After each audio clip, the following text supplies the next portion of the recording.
Sacramento has done it again. Just when you think the central planners in California have tapped out the tax pool, they pull out the sledgehammer.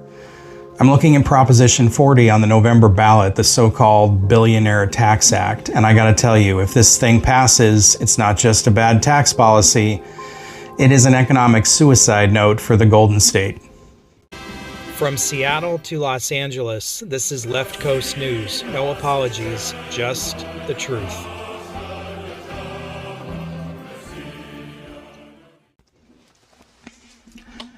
Let me break down the illusion here. The Sacramento crowd and the union lobbyists are out there telling you, oh, don't worry, it's just a one-time 5% wealth tax on the top 200 billionaires. They've got deep pockets. They won't even feel it. We'll plug the healthcare deficit, fund state programs, and everything's fine. Hold on a second. One-time wealth tax? First of all, since when has California ever met a tax that stayed one time? Income tax was supposed to be temporary. The gas taxes were supposed to fix the roads. How are your tires feeling on the I-5, by the way? Second, and this is Basic Economics 101, that Sacramento refuses to grasp, there is a massive fundamental difference between taxing income and taxing wealth. California already has a 14.4% top income tax rate, the highest in the United States. Now Prop 40 wants to audit and tax total global net worth. We're talking about unrealized stock, private equity, illiquid company valuations. If you built a tech startup in San Jose or a biofirm in San Diego, Sacramento wants to look at your balance sheet before you've even sold a single share, stick out their hand and say, pay up.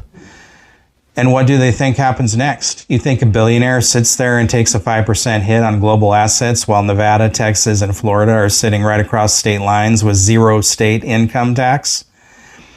They're already leaving. Peter Thiel, Travis Kalanick, major capital funds. They saw the writing on the wall and packed up before the January 1st cutoff. Here's the real kicker that the average voter isn't being told.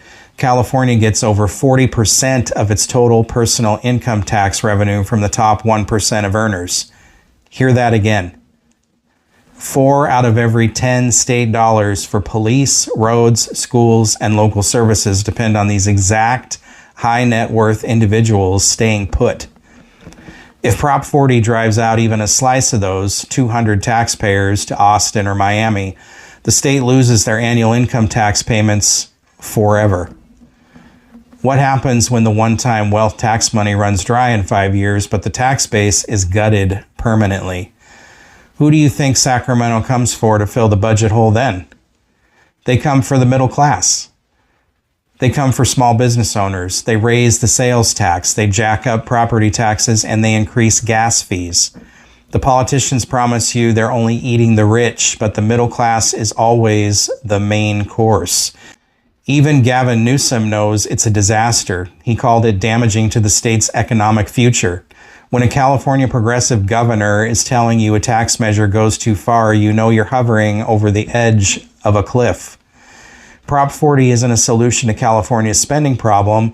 It's a policy driven by envy that's going to collapse the state tax base. You cannot tax a state into prosperity, but you can certainly tax it into an empty shell. Is Prop 40 the final nail in California's economic coffin? Let me know what you think. The same garbage all across the West Coast. This is happening in Washington too with the millionaires tax. We all know that these taxes eventually find their way down to the middle class. Democrats, socialists want to take people's hard-earned work and distribute it to grifters.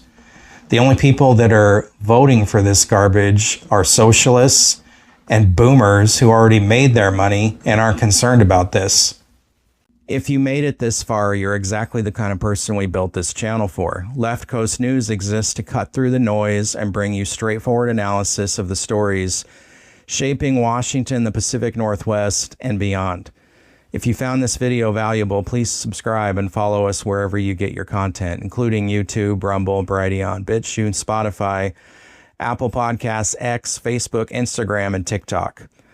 If you'd like to help support independent journalism, you can also join us on Patreon. Patreon is free for now. You'll find the link in the description below. And if you think this story matters, share it with your friends and family. That's one of the biggest ways you can help this channel grow. Now I want to hear from you. What do you think? Do you agree with this analysis, or do you see it differently? Let me know in the comments below. Thank you for watching Left Coast News.